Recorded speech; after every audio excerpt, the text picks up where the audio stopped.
Hello, today you are expected to use the data found on this page and put it in an Excel document to learn how you can put formulas in an Excel document to calculate data for you. This is helpful if you're, say, recording lots of data over several days that may or may not come in from a satellite and you're trying to find certain things. And so we're just going to practice those skills today by putting these formulas within our Excel document. So, going back to where we were, first and foremost, I've already just taken the numbers that were given to me from my formula and put them in my Excel document to save you time having to listen to me. But the formula we are using was the formula that gravitational force equals the universal gravitational constant times the mass of planet 1 times the mass of the satellite, all divided by the altitude of the satellite squared. Well, turns out the questions are not asking for the force, the gravitational force. They are asking for the altitude of the satellite. Where do they need to launch the satellite to so that it will orbit this planet, in other words. So we've revised our equation so that it looks like the altitude of the satellite is the universal gravitational constant times mass 1 times mass 2 divided by the gravitational force, all taken to the square root. Okay? So, knowing that's our formula, I'm going to go into Excel and tell Excel to calculate that for me. So I have my first numbers put in here. First of all, I want to show you how to write a scientific notation number in Excel. Up here, it shows you the number in in decimal form rather than scientific notation. In order to type that in scientific notation, since it's a decimal format, I needed to type in 6.673 6.673 times 10, which you do with a capital E, to the negative, so then I'm going to put a negative symbol, 11th. Okay?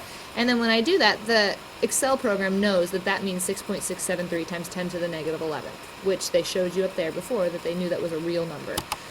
As you can see, this number is going to be a positive number, a really big positive number that would have 20 zeros behind it. So 5.988 times 10 to the positive 24th power. Okay? That's that scientific notation. These were my, this is my universal gravitational constant, this is my mass of my planet, and this is my mass of my satellite that I want to orbit. And if you remember, we are supposed to take the product of those three things. In order to tell the computer to do that, I want the computer to know that my D cell, my column D cell, should tell me the answer to these three numbers multiplied by one another. So I'm going to highlight my D cell, so I have to click in D and then drag it over. And then I click on this button that says function, and I'm going to insert function. And it already puts an equal sign there for you. Well, the answer to a division problem is the answer to a multiplication problem, sorry about that, is a product. And so the word product is here because I've practiced before I made this video. For you, if the word product doesn't come up, just go ahead and type in product, and then it'll bring you to product. And so you click on product and say OK, and then it's going to bring up multiple things. And for number 1, you want your product to come from cell A3. So you're going to say A3.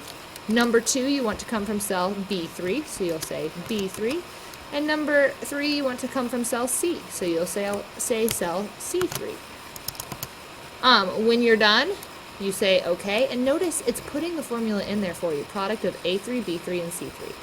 Say OK. And now you have a number. 8.4, etc., times 10 to the positive 17th, so it's still a really big number. If you don't remember our formula, we'll go back and double check it, but the next step in our formula, after we've multiplied all of those things together, was then to divide by the force of gravity. And so our force of gravity that we had been given was 649. So now I know that I want to take this number in cell D, divided by this number in cell E. Well, I want my quotient, my answer to a division problem, to be in cell F. So I'm going to click in cell F and drag over to those two cells. I'll say function to insert a function. I know I want a quotient, so I'll click on quotient. And I want my numerator to be cell D3. And I want my denominator to be cell E3. And then I'll just say OK. And I have a number here. Awesome. I still have a really big number. Am I done? If you look back, you'll know, no, I'm not done, because now I need to take the square root of everything, because this is all to the 1/2 power. And so I can take square root. Again, I don't have to do it by hand. I can say I want cell G to tell me the square root. And so I can literally just click on my G cell, drag it over to my F cell, click on function, and tell it square root. So I'll click on square root, say OK, and I want the square root of cell F3. All right, again, looks like I'm done now. Now I feel like I really am done.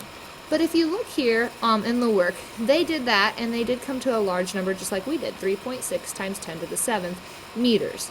But meters are not really the best unit to use when we're talking about a far distance, so they wanted to convert that to kilometers. Well, in order to get a meter to become a kilometer, all you have to do is divide by 1,000, because there's 1,000 meters in 1 kilometer. So my final answer is going to be in cell H, and all I have to do is divide my quotient, my square root in cell G by 1,000 to find my answer in kilometers. So I'll click H, drag it over, function, quotient.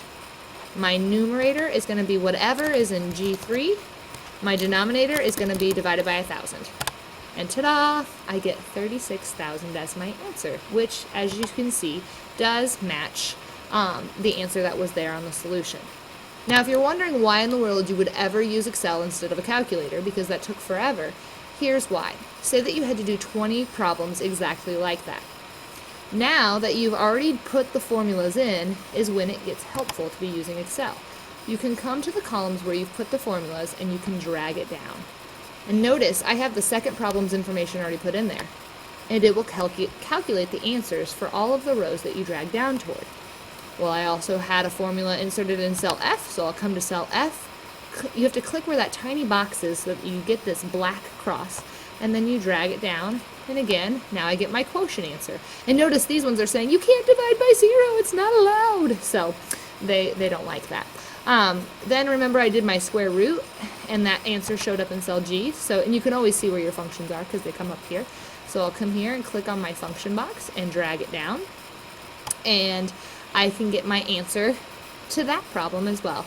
And last but not least, I divided by 1,000, so drag it down.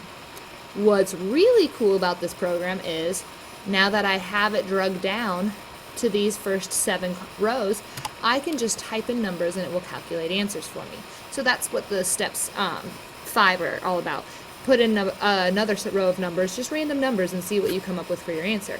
They don't need to be random, however. If you would like to earn bonus for this assignment, you may also type a story problem that gives me actual numbers that you put into your next row. Good luck with creating your Excel document. You may either save it as your name Excels, or you may take a screenshot of your successful Excel document and attach it as a file to your Edmodo assignment. Good luck.